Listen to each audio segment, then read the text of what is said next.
Sudden ಆಗಿ ಹೋಗ್ಬೇಕು ಅಂತಂದಾಗ ಅಂತ ತಪ್ಪು ನಾನು ಏನ್ ಮಾಡ್ದೆ ಗುರು ಅನ್ನೋ ತರ ಒಂದು ಫೀಲ್ ಬಂದ್ಬಿಟ್ಟು. ನಮ್ರತಾ ಅವ್ರಿಗಿಂತ ಮುಂಚೆ ಹೋಗಿದ್ ಬೇಜಾರಾಯ್ತಾ ನಿಮ್ಗೆ? ಮುಖದ ಮೇಲೆ ಒಂಚೂರು ಕಾಣಿಸ್ತಾ ಇತ್ತು. ಚೂರಲ್ಲ, ಜಾಸ್ತಿನೇ ಕಾಣಿಸ್ತಾ ಇತ್ತು. Karthik, I am so sorry. Last nomination ಅಲ್ಲಿ ನಾನು ತುಂಬಾ ಕ್ರೂರವಾಗಿ ನಿನ್ ಫೋಟೋನ ಹಿಂಗ್ ಹರಿದಾಕ್ದೆ. ಜೊತೆಗ್ಲೂ ಮಾಡ್ದೆ. ಹೆಂಗ್ ಬಿಡಕ್ಕಾಗತ್ತೆ? ಒಂದು ಕೇಕು, ಇನ್ನೊಂದು ಬ್ರೈನ್. ಬಟ್ ನಾನು ತ್ಯಜಿಸಿರುವಂತದ್ದು ಚಪಾತಿ ಮತ್ತೆ ರೈಸ್. ನನ್ಗೆ ಇಲ್ಲಿ ಸೌಂಡ್ ಬರ್ತಾ ಇಲ್ಲ, ನನ್ಗೆ ಸಮಾಧಾನ ಆಗ್ತಾ ಇಲ್ಲ, ನಂಗೆ ನಿದ್ದೆ ಬರ್ತಾ ಇಲ್ಲ ಅಂತ ಅಷ್ಟು ಒದಾಡ್ತಿದ್ದಾನೆ. ಅಂದ್ರೆ ಅಷ್ಟು ಆ ಲೆವೆಲ್ಗೆ ಇದಾಗ್ಬಿಟ್ಟಿತ್ತು. ಸ್ಟ್ರೆಸ್ ನಾನ್ ಕೊಡಲ್ಲ, ಅವ್ರು ತಗೊಂಡ್ರೆ ನಾನ್ ಬಿಡಲ್ಲ ಅಷ್ಟೇ. ಬರೀ ಕೈಯಲ್ಲಿ ಓಡಿಸ್ತಾರಲ್ಲ, ಇನ್ನೇನ್ ಮಾಡ್ತೀರಾ? ಆಚೆ ಬರ್ತಿದ್ದಂಗೆನೆ ಮೈಕ್ ತಗೊಂತಾರ, ಅಲ್ಲಿ ಕತೆ ಮುಗೀತು. ಅದನ್ನ ಕುಪಂಡಾಸ್ ಪ್ರೊಡಕ್ಷನ್ ಇಂದಾನೆ ಲಾಂಚ್ ಮಾಡಿರೋದು. ಸೊ ಅದು ಅನ್ನಿಸ್ದಾಗ ಬಂತಲ್ಲ, ಬೆಂಕಿ ಬಂತು ಬೆಂಕಿ ಅದೆಲ್ಲ ಸಾಂಗ್ ಎಲ್ಲ ಈ ಲೆವೆಲ್ಗೆಲ್ಲ ಸಾಂಗ್ ಬಂದ ಮೇಲೆ ಏನ್ ಅನ್ನಿಸ್ತಾ ಇತ್ತು ನಿಮಗ್? ಬಂದಿದ ತಕ್ಷಣ ಒಳ್ಳೆ ವ್ಯೂಸ್ ಬರ್ತಾ ಇದೆ ಸಾಂಗ್ಗೆ, ನಿಮ್ದೇ ಒಂಥರ ಟ್ರೋಲ್ ಪೇಜ್ ಶುರು ಆಗ್ಬಿಟ್ಟಿದೆ, ನಿಮ್ದೇ ಫ್ಯಾನ್ ಪೇಜಸ್, ಇದೆಲ್ಲ ನೋಡಿದಾಗ ನಿಮಗೆ ಭಯ ಆಗುತ್ತಾ, ಖುಷಿ ಆಗುತ್ತಾ? ಎರಡು ಆಕ್ಚುಲಿ, ಭಯನೂ ಆಗತ್ತೆ, ಖುಷಿನೂ ಆಗತ್ತೆ. ಫಸ್ಟ್ ಆಫ್ ಆಲ್ ಖುಷಿ ಜಾಸ್ತಿ. ಖುಷಿ ಯಾಕೆ ಜಾಸ್ತಿ ಅಂತಂದ್ರೆ ಅದ್ರಲ್ಲಿ ಬರ್ದಿರೋಂತ ಒಂದೊಂದು ವರ್ಡ್ ನನ್ನನ್ನ ತುಂಬಾ ಅರ್ಥ ಮಾಡ್ಕೊಂಡು ಯಾರೋ ಒಬ್ರು ಬರ್ದಿರೋ ಒಂದು ಸಾಂಗ್, ಅದು ಶಮನ್ ನಾಗರಾಜ್ ಅವ್ರು ಬರ್ದಿದ್ದಾರೆ. ಅಂದ್ರೆ ನನ್ಗೆ ಆಮೇಲೆ ಗೊತ್ತಾಯ್ತು ಅವರು ನನ್ನ ಒಂದು ಫ್ಯಾನ್, ಅದನ್ನ ಅವ್ರು ಚೆನ್ನಾಗಿ ನೋಡಿ ನನ್ನನ್ನು ಅರ್ಥ ಮಾಡ್ಕೊಂಡು ಬರ್ದಿದ್ದಾರೆ ಅಂತ. There was no much corrections ಅಂತ ಹೇಳಿದ್ರು. ಅಂಡ್ ಶಶಾಂಕ್ ಸರ್ ಹಾಡಿದ್ದಾರೆ, ತುಂಬಾ ಚೆನ್ನಾಗಿ ಹಾಡಿದ್ದಾರೆ. ಅಂದ್ರೆ ಆ ವಾಯ್ಸ್, ನನ್ನ ವಾಯ್ಸ್ ಯಾರ್ಯಾರು ಇಷ್ಟ ಪಡ್ತಿದ್ರು ಅವ್ರಿಗೆ ಮ್ಯಾಚ್ ಮಾಡೋ ತರ ಅವ್ರು ಹಾಡಿದ್ದಾರೆ. ತುಂಬಾ ಖುಷಿ ಆಯ್ತು ನನ್ಗೆ ಅದು. And on top of it ನಮ್ದೇ ಓನ್ ಪ್ರೊಡಕ್ಷನ್ ಅಲ್ಲಿ ಇದು ಲಾಂಚ್ ಆಗಿರೋ ಫಸ್ಟ್ ಪ್ರಾಜೆಕ್ಟ್ ಅಂತ ಹೇಳ್ಬೋದು. ನನ್ನ ಆಬ್ಸೆನ್ಸ್ ಅಲ್ಲಿ ಆಗಿದೆ, ಬಟ್ ಸ್ಟಿಲ್ ನಾನು ಬಂದ ಕೂಡಲೇ ತುಂಬಾ ಖುಷಿ ಕೊಟ್ಟಂತ ವಿಷಯ ಅದು. I am so happy. ನಮ್ಮ ಪ್ರೊಡಕ್ಷನ್ ಹೌಸ್ ಅಲ್ಲಿ ಇನ್ನೊಂದ್ ಸ್ವಲ್ಪ ಚೆನ್ನಾಗಿರುವಂತದ್ದು ಏನಾದ್ರೂ ಒಳ್ಳೊಳ್ಳೆ ಪ್ರಾಜೆಕ್ಟ್ಸ್ ಗಳು ಖಂಡಿತ ಬೇಗ ಬರುತ್ತೆ. ಓಕೆ, ಮನೆ ಒಳಗಡೆ ಮಿಸ್ ಮಾಡ್ಕೊಂಡಂತಹ ಒಂದು ಊಟ ಆಚೆ ಬಂದಿದ ತಕ್ಷಣ ಇದನ್ನ ಬ್ಯಾಟಿಂಗ್ ಮಾಡಬಿಡ್ಬೇಕು ಅಂತ ಕಾಯ್ತಾ ಇದ್ದಿದ್ದು ಯಾವ್ದು ಮಾಡಿದ್ರ? ಖಂಡಿತವಾಗ್ಲೂ ಮಾಡಿದೆ. ಹೆಂಗ್ ಬಿಡಕ್ಕಾಗತ್ತೆ? ಒಂದು ಕೇಕು, ಇನ್ನೊಂದು ಬ್ರೈನ್. ಓಕೆ. ಸೊ ಫಸ್ಟ್ ತಿಂದಿದ್ದು ಬ್ರೈನು. ಫಿಶ್ ತಿನ್ಬೇಕಂತ ಆಯ್ತು, but still brain was my like extreme level craving. So ಅದನ್ನ ತಿಂದೆ. ಅದಾದ್ಮೇಲೆ ತುಂಬಾ ತಿಂದೆ ಆಕ್ಚುಲಿ, ಏನೇನಿದೆ ಎಲ್ಲ ಎಕ್ಸ್ಪೆರಿಮೆಂಟ್ ಮಾಡಿದೀನಿ. ಬಟ್ ನಾನು ತ್ಯಜಿಸಿರುವಂತದ್ದು ಚಪಾತಿ ಮತ್ತೆ ರೈಸ್. ತ್ಯಜಿಸಿದ್ದೇನೆ ನಾನು ಅದನ್ನ ಸದ್ಯಕ್ಕಂತೂ ನಾನು ತಿನ್ನಲ್ಲ, ನನ್ನ ಕೈಯಲ್ಲಿ ಆಗಲ್ಲ ಅಂತ. ಸೊ ಆನ್ ಸ್ಟಾರ್ಟರ್ಸ್ ಪರ್ಸನ್, ನನ್ಗೆ ಸ್ಟಿರ್ ಫ್ರೈಡ್ ಐಟಮ್ಸ್ ಇಷ್ಟ ಆಗುತ್ತೆ, ಅಂಡ್ ಡ್ರೈ ಸ್ಟಾರ್ಟರ್ಸ್ ಆತರ ತುಂಬಾ ಇಷ್ಟ ಆಗುತ್ತೆ. So that's my main meal generally. ನಾನು ತುಂಬಾ ವರ್ಷದಿಂದ ಫಾಲೋ ಮಾಡ್ಕೊಂಡ್ಬರ್ತೀನಿ. ವೆಯ್ಟ್ ಲಾಸ್ ಎಲ್ಲ ಆಗ್ಬಿಟ್ಟಿತ್ತ ಒಳಗಡೆ ಹೋಗಿ? ಆಗಿದೆ, ಒಂದು 8-9 kg ಆಗಿದೆ. 10 kg ವರ್ಗೂ ಹೆಚ್ಚು ಕಮ್ಮಿ ಆಗಿದೆ. ಆಚೆ ಬಂದು ಎಲ್ಲ ರೀಗೈನ್ ಮಾಡ್ಬಿಟ್ರಿ? ಜಾಸ್ತಿ ಇಲ್ಲ, 1-2 kg ವರ್ಗೂ ರೀಗೈನ್ ಮಾಡ್ತೀನಿ. ಆಮೇಲೆ ಎಷ್ಟು ಕೇಕ್ ತಿನ್ಬೋದಿತ್ತು ನೀವು? ತಿಂದಿರ್ಬೋದು 2 ಪೀಸ್ ಅಷ್ಟೇ ಆಚೆ ಬಂದು ಎಲ್ಲಾರು ಕ್ರೇವಿಂಗ್, ಯಾಕಂದ್ರೆ ಉಳ್ದಿದ್ದೆಲ್ಲ ಒಂದಷ್ಟು ತಿಂದಿರೋಂಥದ್ದು ಅದಕ್ಕೆ. ಓಕೆ, ಒಳಗಡೆ ಏನೋ ಬ್ರೈನ್ ತಿಂದ್ರಿ, ಸಾರಿ ಆಚೆಗಡೆ. ಒಳಗಡೆ ಕಾರ್ತಿಕ್ ಅವ್ರ ಬ್ರೈನ್ ಪಾಪ ಏನ್ ತಡ್ಕೊಂಡಿರ್ಬೇಕು, ನಿಮ್ ಕಷ್ಟನೇ ಮಾಡ್ಲಿಲ್ಲ ಅಷ್ಟೇ, ಚೆನ್ನಾಗಿ ತಿಂದೆ. ಇಲ್ಲಿ ಫ್ರೈ ಆಗಿರೋದ್ ತಿಂದೆ. ಓಕೆ, ಅವ್ರು ಹೆಂಗ್ ತಡ್ಕತ್ತಾರ ಪಾಪ, ಇರೋ ಬರೋದನ್ನೆಲ್ಲ ಹಾಕೊಂಡ್ರೆ. ಆ ಮನೆಯಲ್ಲಿ ನನ್ನ ಮಾತನ್ನ ಇಷ್ಟ ಇದ್ದೋ ಕಷ್ಟಪಟ್ಟು ಕೇಳಕ್ ಆಗ್ದಿರೋ, ಕೇಳಬಹುದು ಅನ್ಸಿನೋ ಕೇಳಿರೋಂತ ಏಕೈಕ ವ್ಯಕ್ತಿ ಅಂದ್ರೆ ಅದು ಕಾರ್ತಿಕ್. ಅವ್ನ್ ಪಾಪ ನಿಜವಾಗ್ಲೂ ನನ್ನ ತುಂಬಾ ಮಿಸ್ ಮಾಡ್ಕೋತಾ ಇರ್ತಾನೆ, ಅಷ್ಟು ಟಾರ್ಚರ್ ಕೊಟ್ಟಿದ್ದೀನಿ ಮಾತಾಡಿ ಮಾತಾಡಿ ಮಾತಾಡಿ. ಅಂದ್ರೆ ಅವ್ನಿಗೆ ಹೆಂಗಾಗಿದೆ ಇವಾಗ ಅಂತಂದ್ರೆ, ಆಕ್ಚುಲಿ ನಾಮಿನೇಷನ್ ಅಂತ ಏನಾಯ್ತು, ಅದಾದ್ಮೇಲೆ ಒಂಚೂರು ನಾವು ಮಾತಾಡ್ಲಿಲ್ಲ, ಸ್ವಲ್ಪ ಕಸಿವಿಸಿ ಅಂತ ಇತ್ತು. ಅವಾಗ ನನ್ಗೆ ಇಲ್ಲಿ ಸೌಂಡ್ ಬರ್ತಾ ಇಲ್ಲ, ನನಗೆ ಸಮಾಧಾನ ಆಗ್ತಾ ಇಲ್ಲ, ನಂಗೆ ನಿದ್ದೆ ಬರ್ತಾ ಇಲ್ಲ ಅಂತ ಅಷ್ಟು ಒದಾಡ್ತಿದ್ದಾನೆ. ಅಂದ್ರೆ ಅಷ್ಟು ಆ ಲೆವೆಲ್ಗೆ ಇದಾಗ್ಬಿಟ್ಟಿತ್ತು. He is that one person is a good listener. So ತುಂಬಾ ಒಳ್ಳೆ ಲಿಸ್ನರ್. ಕೆಲವರು ಹೇಳಿದ್ದಾರೆ ಪಾಪ ಅವ್ರ ಮಾತು ಕೇಳಿಸ್ಕೊಳ್ಳಲ್ಲ ಅಂತ. ಅವ್ರು ನನ್ನ ಮಾತಿನ ಕೇಳಿಸ್ಕೊಂಡಿದ್ದಾರೆ ಅಂತಂದ್ರೆ ಅವ್ರು ಇನ್ ಯಾರ್ ಮಾತ್ ಬೇಕಂದ್ರೂ ಆರಾಮಾಗಿ ಕೇಳಿಸ್ಕೊತಾರೆ. ಅದಲ್ಲದೆ ಸಂಗೀತ ಅವ್ರದ್ದು ಸ್ಟ್ರೆಸ್ ಅವ್ರ ಮೇಲೆ, ನಿಮ್ ಸ್ಟ್ರೆಸ್ ಅವ್ರ ಮೇಲೆ.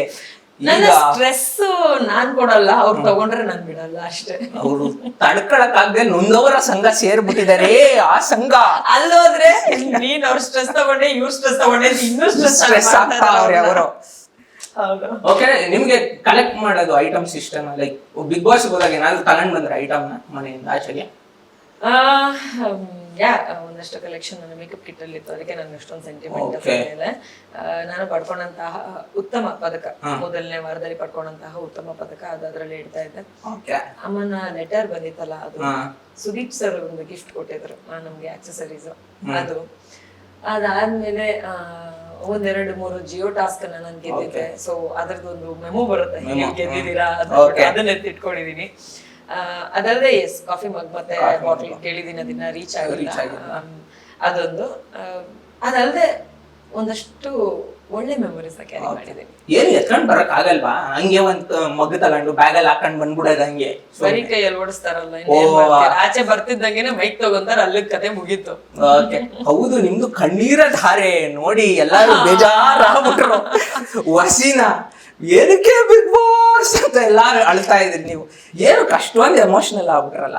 ಅಂದ್ರೆ ನಾನು ಆ ಜಾಗದಲ್ಲೇ ಇರ್ತೀನಿ, ಅಲ್ಲಿಂದ ಹೋಗಲ್ಲ ಅನ್ನೋ ಒಂದು ಕಾನ್ಫಿಡೆನ್ಸ್ ನನ್ನಲ್ಲಿ ಏನಿತ್ತು, ಸಡನ್ ಆಗಿ ಹೋಗ್ಬೇಕು ಅಂತಂದಾಗ ಅಂತ ತಪ್ಪು ನಾನು ಏನ್ ಮಾಡ್ದೆ ಗುರು ಅನ್ನೋ ತರ ಒಂದು ಫೀಲ್ ಬಂದ್ಬಿಡ್ತು. ಅದಕ್ಕೆ ವೈ ಬಿಗ್ ಬಾಸ್ ಅದನ್ನ ಯಾಕೆ ಕಳಿಸ್ತಾ ಇದ್ದೀರಾ ಅಂತ. ಇನ್ನು ಏನಂತಂದ್ರೆ ತುಂಬಾ ಸ್ಟ್ರಗಲ್ ಮಾಡಿದಂತ ಜಾಗ, ಒಂದಷ್ಟು ಮಾತುಗಳನ್ನ ಕೇಳ್ದಂತ ಜಾಗ. ನಮ್ಗೆ ದುಃಖ ಆದಾಗ ಹೌದು ಬಿಗ್ ಬಾಸ್ ಬೇರೆ ಯಾವ್ದೋ ಒಂದು ರೀತಿನಲ್ಲಿ ಸಮಾಧಾನ ಆಗೋ ರೀತಿನಲ್ಲಿ ಏನೋ ಒಂದು ಮಾಡ್ತಾರೆ, ನಮ್ಗೊಂದು ಚಟುವಟಿಕೆ ಕೊಡ್ತಾರೆ, ಅಥವಾ ನಾವೆಲ್ಲೋ ಒಂದ್ ಕಡೆ ಎಕ್ಸ್ಪ್ರೆಸ್ ಮಾಡಕ್ ಆಗ್ತಾ ಇಲ್ಲ ಅಂತ ದುಃಖ ಮನ್ಸಲ್ಲಿ ಏನ್ ಇಟ್ಕೊಂಡಿರ್ತೀವಿ ಅದನ್ನ ಹೊರಗೆ ಹಾಕೋದಕ್ಕೆ ಒಂದು ಅವಕಾಶ ಕೊಡ್ತಾರೆ. ನಾವ್ ಕೆಡದಾಗ ನಡ್ಕೊಂಡಾಗ ನಾವು ತಿದ್ಕೊಳ್ಳೋದಕ್ಕೆ ಒಂದ್ ದಾರಿ ಮಾಡ್ಕೊಡ್ತಾರೆ, ಒಂದು ಜಾಗ ಕೊಡ್ತಾರೆ. ಇಷ್ಟೆಲ್ಲ ಕಲ್ತಂತ ಒಂದು ಜಾಗ, ಅದನ್ನ ಸಡನ್ ಆಗಿ ಬಿಟ್ಟು ಹೋಗ್ಬೇಕು ಅಂದಾಗ ದುಃಖ ಆಗುತ್ತೆ. ಒಳ್ಳೆ ಸ್ಕೂಲ್ ಇದ್ದಂಗೆ ಬಿಟ್ಟು ಹೋಗ್ಬೇಕಾದ್ರೆ ಬೇಜಾರಾಯ್ತದಲ್ವಾ? ಅದನ್ನ ತುಂಬಾ ಚೆರಿಶ್ ಮಾಡ್ತಾ ಇದ್ದೆ ನಾನು ಅಲ್ಲಿ ಇದ್ದಾಗ್ಲೂ ಕೂಡ, ತುಂಬಾ ಇಷ್ಟ ಪಡ್ತಾ ಇದ್ದೆ. ಯಾಕಂದ್ರೆ ಇಲ್ಲಿ ಇರೋದ್ ಸ್ವಲ್ಪನೇ ದಿನ ಅಂತ ಗೊತ್ತಿದ್ದೇ ಬಂದಿದ್ದೀವಿ ನಾವು, ಗೊತ್ತಿಲ್ಲದೆ ಏನ್ ಬಂದಿಲ್ಲ. ಇಲ್ಲಿ ಇರೋದ್ ಸ್ವಲ್ಪನೇ ದಿನ, ಎಷ್ಟು ದಿನ ಅನ್ನೋದು ನಮ್ಗೆ ಗೊತ್ತಿರಲ್ಲ ಅಷ್ಟೇ. ಅಂದ್ರೆ ಪರ್ಟಿಕ್ಯುಲರ್ ಆಗಿ ನಾವು 2 ತಿಂಗಳು ಇರ್ತೀವೋ, 1 ತಿಂಗಳು ಇರ್ತೀವೋ, 3 ತಿಂಗಳು ಇರ್ತೀವೋ ಅನ್ನೋದು ಗೊತ್ತಿರಲ್ಲ. ಬಟ್ ಶೋ ಅಂತ ಬಂದಾಗ ಅದೊಂದು 100 ಡೇಸ್ ಅಂತ ಒಂದು ಫಿಕ್ಸ್ ಆಗಿರುತ್ತೆ, ಆಮೇಲೆ 1-2 ವಾರ ಎಕ್ಸ್ಟೆಂಡ್ ಆಗುತ್ತೆ.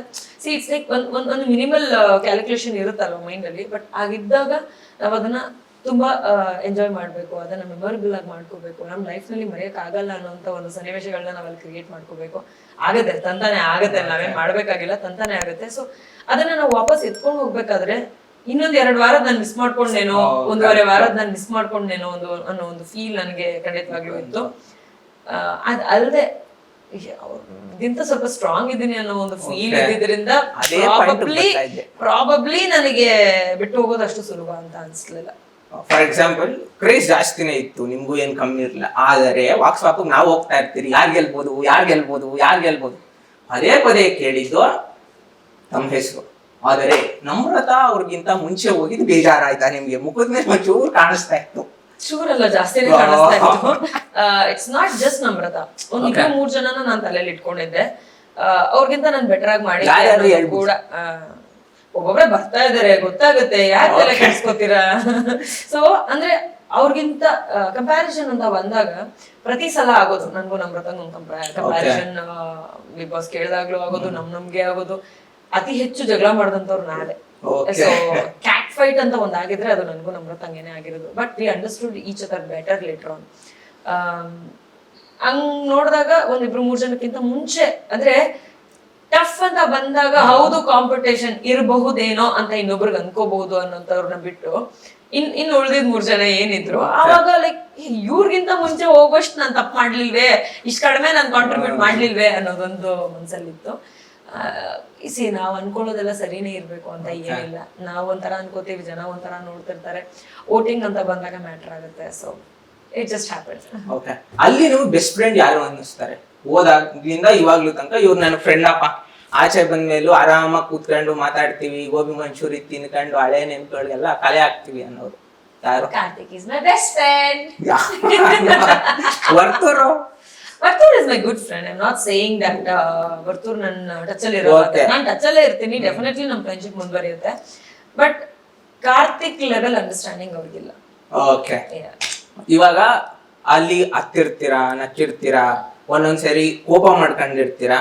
ಒಬ್ರಿಗೆ ಯಾರಾದ್ರೂ ಸಾರಿ ಹೇಳಂಗಿದ್ರೆ, ಹಂಗೆ ಥ್ಯಾಂಕ್ ಯು ಹೇಳಂಗಿದ್ರೆ ಯಾರಿಗೆ ಹೇಳ್ತೀರಾ? ಸಾರಿ ಹೇಳುವಂತ ಕೆಲಸ ನಾನು ಅಲ್ಲಿ ಯಾರಿಗೂ ಏನು ಮಾಡ್ಲಿಲ್ಲ ಅಂತ ಅನ್ಕೋತೀನಿ. ಸಾರಿ ಹೇಳಿದ್ರು ಪ್ರಾಬಬ್ಲಿ ನಾನು ಕಾರ್ತಿಕ್ಗೆ ಹೇಳ್ತೀನಿ, Karthik I am so sorry. Last nomination ಅಲ್ಲಿ ನಾನು ತುಂಬಾ ಕ್ರೂರವಾಗಿ ನಿನ್ ಫೋಟೋನ ಹಿಂಗ್ ಹರಿದಾಕ್ದೆ ಅಂತ ತೋರಿಸ್ತೀರಲ್ಲ. ಅಂದ್ರೆ ಅವ್ರ ಮೇಲೆ ಕೋಪಕ್ಕೇನೆ ನಾನು ಮಾಡಿದ್ದದು. ಅಂದ್ರೆ ನೀವೇನ್ ಮಾಡ್ತೀರಾ ನಿಮ್ಗಿಂತ ವೇರ್ಡ್ ಆಗಿ ನಾನು ಮಾಡ್ತೀನಿ ಅನ್ನೋದು ಅಲ್ಲಿ ಬಂದ್ಬಿಡುತ್ತೆ ಮೆಂಟಾಲಿಟಿ. ಟೈಮಲ್ಲಿ ಕೋಪ ಕೊತ ಕುದೀತಾರ.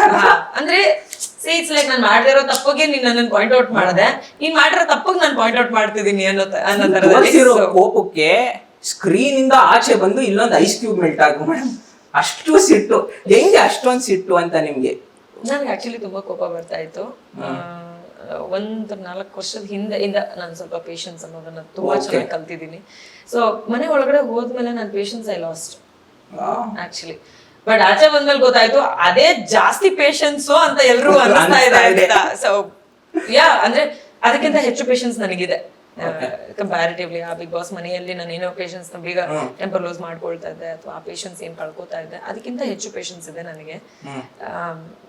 ಅಂದ್ರೆ ಒಬ್ಬೊಬ್ರು ಒಂದೊಂದ್ ತರ ರಿಯಾಕ್ಟ್ ಮಾಡ್ತಾ ಇರ್ಬೇಕಾದ್ರೆ ಜನರಲಿ ಏನಾಗುತ್ತೆ, ಒಂದ್ ಮನೆಯಲ್ಲಿ ಯಾರೋ ಒಬ್ರು ಮಾತ್ರ ರಿಯಾಕ್ಟ್ ಮಾಡ್ತಾರೆ. ಸೊ ಒಂದ್ ಲೆವೆಲ್ ಆಫ್ ಪೇಷನ್ಸ್ ಇರುತ್ತೆ, ಒಂದ್ ಲೆವೆಲ್ ಆಫ್ ಫೈಟ್ ಆಗ್ತಾ ಇರುತ್ತೆ, ಅದನ್ನ ತಡ್ಕೋಬಹುದು ಅನ್ನೋ ತರದ್ ಇರುತ್ತೆ. ಇಲ್ಲಿ 17-19 ಜನ ಯಾರು ತಡ್ಕೊಳ್ಳೋಣ, ಯಾರಿಗ್ ರಿಯಾಕ್ಟ್ ಮಾಡೋಣ, ಯಾರಿಗ್ ರಿಯಾಕ್ಟ್ ಮಾಡದೆ ಬಿಡೋಣ ಅನ್ನೋದೇನೆ ದೊಡ್ಡ ವಿಷಯ ಆಗ್ಬಿಡುತ್ತೆ. So there is a huge variations in the house. ಆಚೆಗಡೆ ಈ ಕೋಪಕ್ಕೆ ಬಲಿಯಾಗೋರು ಯಾರು ಅಂತ ಇಲ್ಲಿರೋರ್ನೇ ಯಾರನ್ನಾದ್ರೂ ಹೇಳ್ಬಿಡಿ, ಗೊತ್ತಿರೋರು ಬೆಸ್ಟ್ ಫ್ರೆಂಡ್ ಯಾರಾದ್ರೂ ಅವರ? ನನ್ನ ಕೋಪಕ್ಕೆ ನನ್ನ ಸರೌಂಡಿಂಗ್ ಅಲ್ಲಿರೋ ಮೋಸ್ಟ್ ಆಫ್ ದೆಮ್ ಬಲಿ ಆಗ್ತಾರೆ. ಫಸ್ಟ್ ಯಾರು ಬಲಿ ಆಗ್ತಾರೆ? ಕೈಗೆ ಸಿಗೋರು? ಕೈಗೆ ಸಿಗೋರು ಪ್ರಾಬಬ್ಲಿ ಹರಿ ಅಂತ ನನ್ನ ಬೆಸ್ಟ್ ಫ್ರೆಂಡ್. ಸೊ ಅವ್ರು ಸ್ವಲ್ಪ ಬೇಗ ಬಲಿ ಆಗ್ತಾರೆ. Beet plus Karnataka